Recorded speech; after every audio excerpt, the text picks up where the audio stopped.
Our hearts beat to the city streets. We began to feel the fire. We rise like tall buildings as the chemicals they take us higher. 한국은 소외가 되는 걸까요? 미국은 중국과 일본, 러시아의 회담 가능성에 대해서 거론을 하고 있습니다. 젤렌스키 우크라이나 대통령은 북한 간의 전사자 얼굴까지 소각을 하고 있다라는 주장으로서 사진을 함께 올려놓고 있습니다. 하루의 수면 시간이 6시간 미만으로 적은 사람은 25년 후에 이렇게 된다고 합니다. 한국은 내일서부터 소유주택의 가치가 5억 미만인 사람은 무주택자로 분류가 된다고 합니다. 청약에 대한 새로운 관점과 기준이 생략되게 되는 내용입니다. 형편이 어려운 이웃들에게 나눔 식당을 하고 있는 광주의 한 장소에 대해서 짚어봅니다.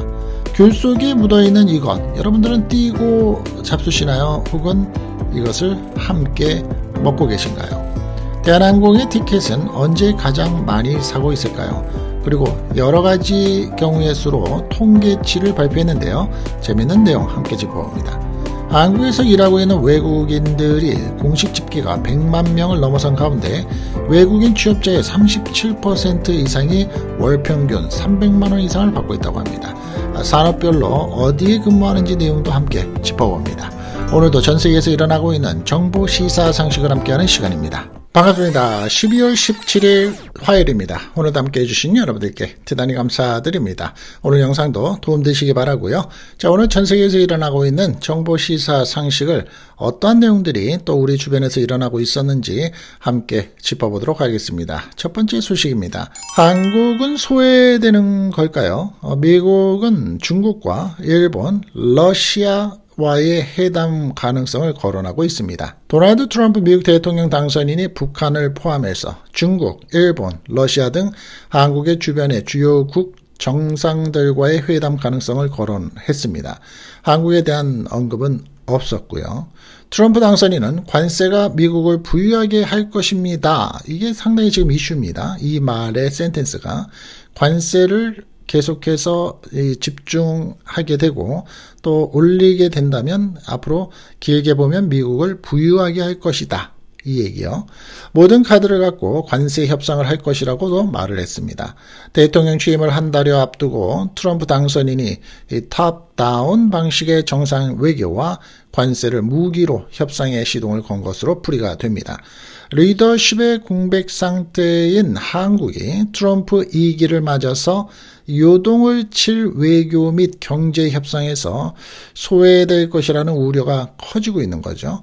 트럼프 당선인은 16일 우크라이나 전쟁의 종식을 위해서 푸틴 러시아 대통령, 블라드미르 젤렌스키 우크라이나 대통령과의 대화를 하겠다라고 밝혔고요. 우크라이나의 휴전 협상을 계기로 북한과의 직접 대화의 가능성도 열어둔 셈입니다. 나는 김정은과 굉장히 가까운 사이고 돈독하다. 이거 계속 강조하고 있죠. 그는 이시바 시게루 일본 총리와의 취임 전 회동 가능성에 대해서 그들이 원한다면, 여기서 이제 그들은 일본입니다. 나는 그렇게 할 것이라고 밝혔고, 시진핑 중국의 국가 주석에 대해서는 시 주석과 코로나19 전까지는 좋은 관계였고 코로나19는 그 관계를 끝내지는 않았다라고 말을 하는 겁니다. 언급이 전혀 안 되고 있는 나라, 대한민국뿐입니다. 빨리 우리 대한민국이 좀 안정이 돼야 될 듯 싶은데, 이에 대해서 물론 국민과 국민과의 미국과의 우호관계이다. 현재 대표가 있던 없던 그것은 문제가 되지 않는다라고 또 미국에서 말을 하고 있지만 일단 공식적인 관계에서의 지금 내용은 그렇습니다. 젤렌스키 우크라이나 대통령이 이렇게 얘기합니다. 북한군의 전사자 얼굴까지 소각을 하고 있다.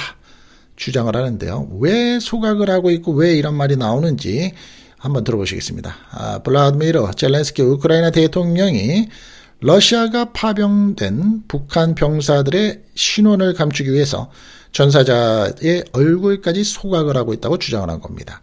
현지 시각으로서 우크라이나의 매체 RBC에 따르면 17일 날짜인데요. 젤렌스키 대통령은 이날 자신의 텔레그램 채널에 30초 분량의 영상을 업로드하고 이같이 주장을 한 겁니다. 영상에서는 산속에서 사체로 추정이 되는 물체의 일부분에 불이 붙어 있고 다른 사람으로 추정이 되는 실루엣이 곁에 서 있는 모습이 담겨 있습니다. 영어 자막에는 러시아는 북한 병사들이 죽은 뒤에도 얼굴을 감추려 하고 있습니다. 라고 써 있습니다. 또한 북한군으로 추정되는 아시아인이 자신을 찍는 카메라를 향해서 No 라고 말을 하며 손을 흔들고는 자리를 피하는 장면도 포함이 됐습니다. 영상 속의 인물들이 나누는 러시아어의 대화 내용이 마스크를 쓰라고 해. 여기 있는 건 아무도 몰라 등이라는 설명도 영어 자막으로 실렸습니다. 이 밖에도 우크라이나 방어선에 배치된 북한군이라며 병사 한 명의 얼굴을 클로즈업한 모습도 보이고 있습니다. 그는 북한군은 훈련받을 때에도 얼굴을 노출하는 것이 금지되어 있다라면서 또한 우리와 전투를 마친 뒤에는 전사한 북한 병사의 얼굴을 말 그대로 불태우고 있다라고 얘기를 하고 있습니다. 또 한간에 댓글을 달아주시는 분들께서는 북한의 러시아 파병은 가짜뉴스라고 말씀을 하시는 분들도 계시는데요. 현재 어제의 미국 쪽에서도 공식적으로 파병에 대한 얘기를 언급을 하고 있는 상황입니다. 다시 한번 체크를 해보시기를 바랍니다. 하루에 잠을 몇 시간 정도 주무십니까? 이 하루에 수면 시간이 적은 사람, 이 수면 시간이 적은 사람들이라는 건 기준이 6시간이라고 하는데요. 이러한 사람들은 25년 후가 되면 이러한 모습이 될 수 있다라고 얘기를 하고 있습니다. 충분한 수면을 취하지 못하면 25년 후에 신체가 영화 반지의 제왕 속의 골룸, 아시죠? 기억나시나요? 이 골룸처럼 변할 수 있다는 경고가 나왔습니다. 최근에 뉴욕 포스트 등에 따르면 영국의 침구 매트리스 회사 벤슨스 for Beds는 수면 전문가 소피 보스톡 박사와 협력을 해서 하루에 평균 6시간의 수면을 취하는 여성의 신체가 2050년에는 어떻게 변화하는지 확인할 수 있는 디지털 렌더링을 이미지로 공개했습니다. 하루에 평균 6시간 미만의 수면을 취한 여성 한나의 2050년 모습을 예측할 수 있는 이 그림의 결과 얼굴에 주름살이 여러 생겨서 살이 늘어지는 등 급격한 피부 노화를 겪었습니다. 자세는 구부정하게 굽어져 있고 모발 역시 눈에 띄게 가늘어져 있습니다. 마치 영화의 반지의 제왕 속의 골룸을 연상케 하는 모습이죠. 보스턴 박사는 이렇게 얘기합니다. 한나는 수면이 전반적인 건강을 유지하는 데 미치는 영향에 대해서 생각해보게 한다라며 연구에 따르면 장기간의 수면 부족은 비만, 심장질환, 제2형 당뇨병을 포함해서 심장에 무리가 갈 수 있는 질환에 걸릴 위험이 더 높아질 수 있다라고 주장을 했습니다. 전문가들은 하루 평균에 7시간에서 9시간의 수면을 취할 것을 권장하고 있다고 합니다. 그러나 최근의 조사에 따르면 이 뉴욕 같은 경우에는 뉴욕 시민의 하루 평균 수면 시간은 6시간 36분으로 나타났다고 하고요. 뉴욕주 자치구 중에 하나인 스테이튼 아일랜드에서의 하루 평균 수면 시간이 이보다 훨씬 짧은 6시간 18분에 불과했다고 합니다. 수면의 질이 낮아서 제대로 충분한 수면을 취하지 못하면 잔주름을 비롯한 주름, 눈의 충혈, 다크서클, 입꼬리 처짐 등의 현상도 겪을 수 있다고 합니다. 이게 노화가 되는 모든 외모적인 부분이죠. 그렇죠? 또 수면 장애는 탈모로도 이어질 수 있다고 합니다. 우리가 늘상 생활을 하면서 많이 들었었던 후유증에 대한 부분이 이 안에 포함이 다 된다는 소리인데요. 그렇습니다. 나이가 들수록 더 잠이 안 오는데 새벽이면 자다 깨다 하는 경우가 대부분인데 아침잠은 또 대체로 없는 편인데 수면 시간 통틀어서 아주 깊은 숙면을 취할 수 있는 시간이 중요하다는 거겠죠. 그만큼. 자, 한국에서는 이제 내일서부터 소유하고 있는 주택의 5억 미만의 가치는 무주택자로 분류가 된다고 합니다. 이게 굉장히 중요한 내용이죠. 아파트를 추천받기 위해서 청약을 들어간다든가 또 내가 1가구 2주택의 어떤 개념이 많이 달라지는 거죠. 18일서부터 수도권에서 전용 면적 85제곱평방미터 이하의 공시가격, 이 중요한 말은 이제 공시가격입니다. 5억 원. 시세로서는 7억에서 8억 원 이하의 빌라 한 채를 보유한 사람도 청약을 할 때에는 무주택자로 인정을 받게 되는 겁니다. 웬만한 빌라 한 채 소유자 대부분이 무주택자로 간주가 돼서 1순위로 청약에 도전할 수 있게 되는 그런 개념이 되는 거죠. 17일 국토교통부에 따르면 이 같은 내용의 주택 공급에 관한 규칙 개정안이 18일서부터 공포 시행이 된다고 합니다. 정부는 사실상 웬만한 빌라 한 채 소유자 대부분이 청약에 도전할 수 있을 것으로 보고 있다는 겁니다. 17일 국토교통부에 따르면 이 같은 내용의 규칙 개정안, 이런 내용에 따르면 지금까지는 수도권에서 전용 면적이 60제곱평방미터 이하, 공시가격이 1억 6천만 원 이하인 경우에 비아파트 소유자가 청약 때 무주택자로 인정받아 왔었는데 달라지는 거죠. 이번 개정안은 침체한 비아파트 시장을 활성화하기 위해서 정부가 88 대책을 통해서 발표한 조치라고 합니다. 정부는 무주택으로 인정을 하고 있는 아파트의 기준은 그대로 두고 비아파트 기준을 대폭 완화한 겁니다. 아까 말씀드린 것처럼 다세대, 연립주택 이런 거죠. 이에 따라서 앞으로는 수도권에서 면적이 85제곱평방미터 이하이고 공시가격은 5억 원 이하, 지방에서는 면적이 85제곱평방미터 이하이고 공시가격이 3억 원 이하이면 무주택자로 인정받을 수 있다고 합니다. 비아파트에서는 빌라로 통칭하고 있는 다세대, 다가구, 연립주택, 단독주택, 도시형 생활주택 등이 포함이 된다고 합니다. 개정에 대한 사항은 18일 이후에 입주자 공고를 통하는 아파트 단지부터 적용이 된다고 하고요. 시행일 이전에 빌라를 구입했더라도 무주택 요건에만 맞으면 된다고 합니다. 굉장히 파격적인 거죠. 이제는 공시가격에 대한 공시면적은 제곱평방미터로 따지게 되고요. 형편이 어려운 이웃에게 나눔 식당을 하고 있는 아주 훈훈한 얘기가 있습니다. 장기적인 불황 속에서 형편이 어려운 이웃에게 라면을 무료로 제공하는 나눔 식당이 광주광역시에서 문을 열었다고 합니다. 16일 광주 광산구 등에 따르면 광산구 우산동에 있는 청정바다회 횟집 내에 나눔식당 함께라면이 지난달 28일 개점을 했습니다. 이 식당은 횟집을 운영하는 조정선 씨 58세인데요. 기존의 가게의 일부를 분리해서 주민들이 라면을 끓여 먹을 수 있도록 만든 공간이라고 합니다. 식당 앞에 내걸린 셀프 무료 급식소 현수막에는 소박하지만 따뜻한 한 끼, 라면 먹고 갈래요? 라고 문구가 적혀 있습니다. 함께라면 식당에는 49.5제곱평방미터, 즉 15평형 정도가 되는 겁니다. 공간에 30명이 앉을 수 있는 의자와 테이블이 놓여져 있습니다. 또 라면 8개를 한 번에 끓일 수 있는 가스레인지와 전기레인지도 설치가 됐고요. 식당 안에 있는 밥통 2개와 반찬통에는 따뜻한 밥과 김치, 단무지, 무말랭이, 콩나물 무침 등이 담겨 있습니다. 개점 이후에 식당에는 하루에 15명에서 25명이 라면을 끓여 먹기 위해서 찾고 있다고 합니다. 함께라면은 365일 연중 무료로 운영이 되며 토요일마다 특식도 제공이 된다고 합니다. 식당 측은 횟집에서 판매하는 점심 메뉴인 비빔밥 등 60인분을 함께라면에서 나누고 있다라고 얘기를 합니다. 이 사장인 조 씨는 가능한 한 많은 사람이 모아서 무료 식당을 이용했으면 좋겠다라며 체력이 되지 않아서 횟집 문을 닫을 때까지 나눔 식당을 운영하고 싶다고 말을 했습니다. 조 씨는 인도 출신 노동자인 20대 청년이 끼니를 거른다는 얘기를 듣고 함께 라면을 시작했다고 합니다. 조 씨는 노동자가 근무하는 중소기업에서 6개월치 월급을 받지 못해서 가끔 끼니를 거른다는 말에 나눔 식당을 열기로 마음먹었다고 말을 합니다. 운영 중인 횟집이 지난 1월 화재로 전소한 것도 함께라면 탄생의 계기가 됐다고 하는데요. 당시에 조 씨가 가게를 복구하기까지 2억 원이 넘는 돈을 마련하는 동안 이웃 주민 격려와 응원이 큰 힘이 됐다고 합니다.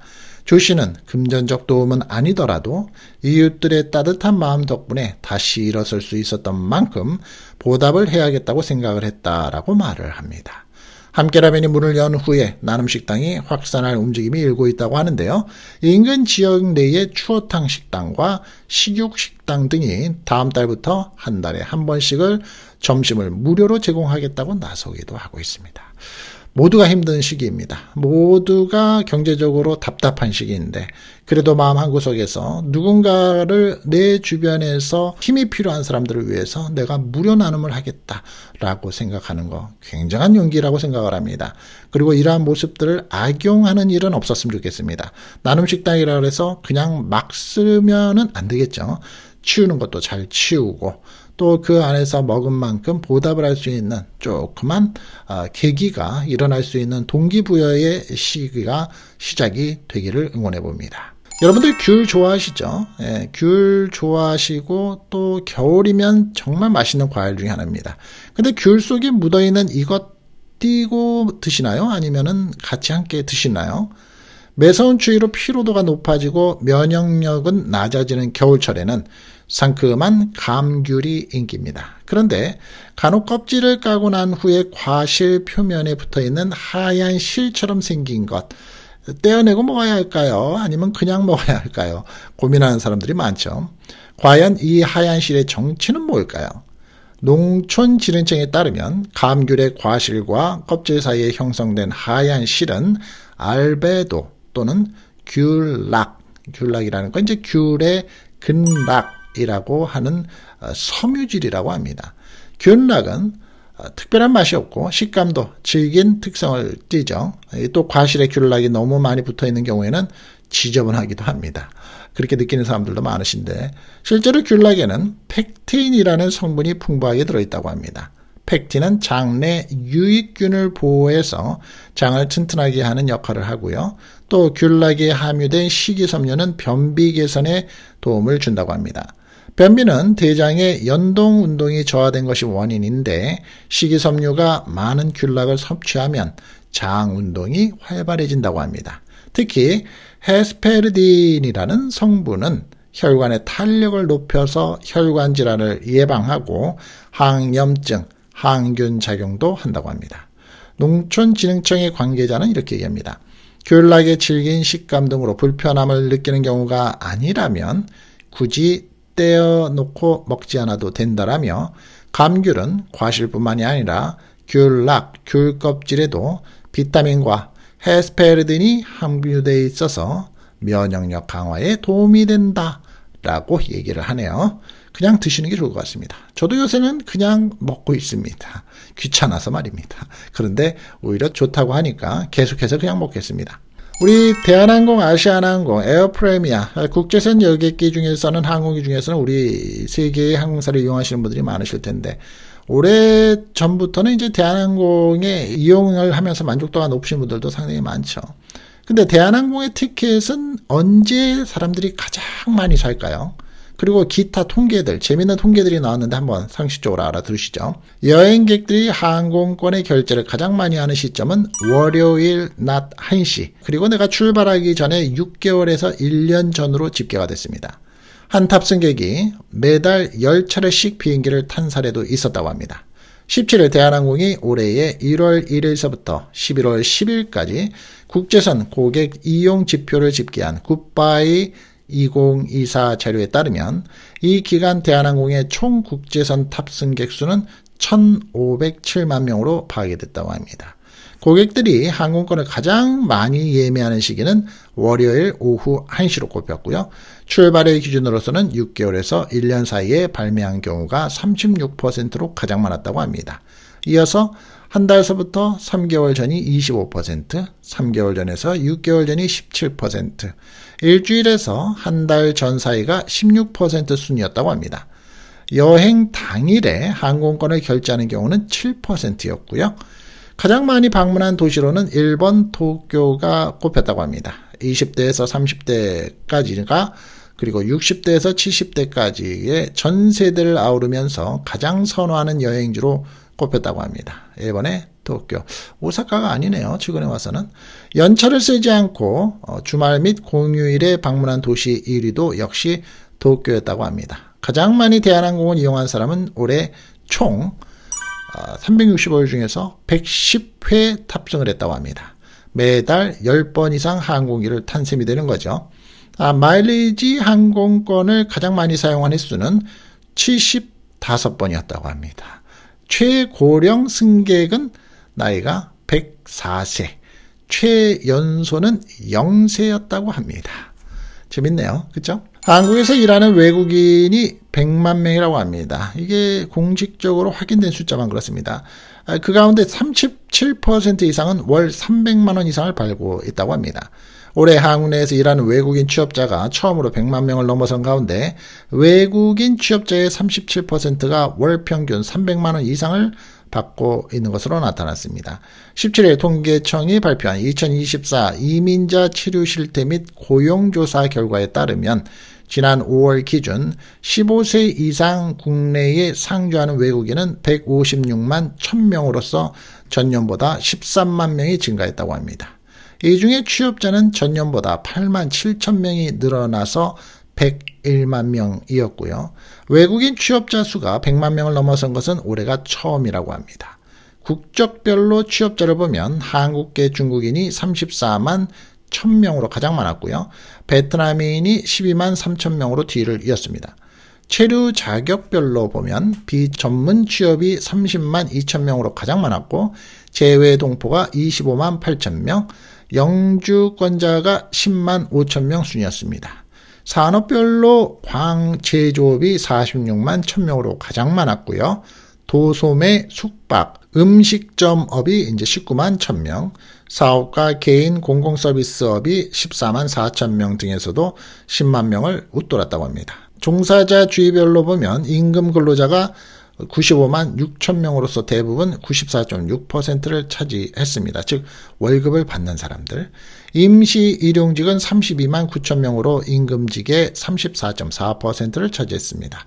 올해 5월 기준 전체 취업자 중에서 임시 일용직 취업자의 비중이 26% 수준인 점에 비춰보면 외국인 취업자의 임시 일용직 비중이 상대적으로 더 높은 셈입니다. 사실은 대한민국 전체를 가서 보면 새벽에 인력시장이라고 그러죠.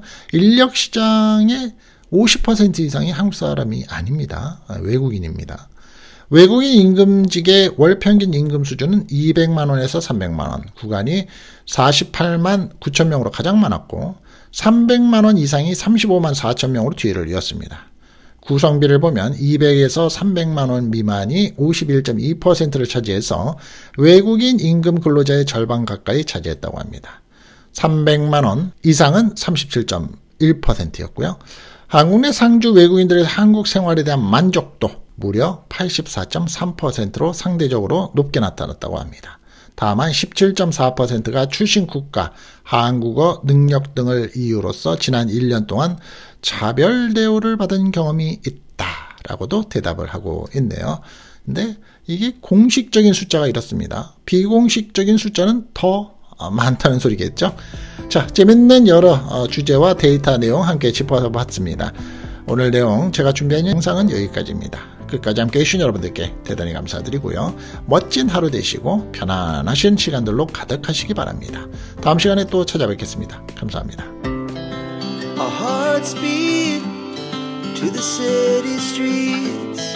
We began to feel the fire.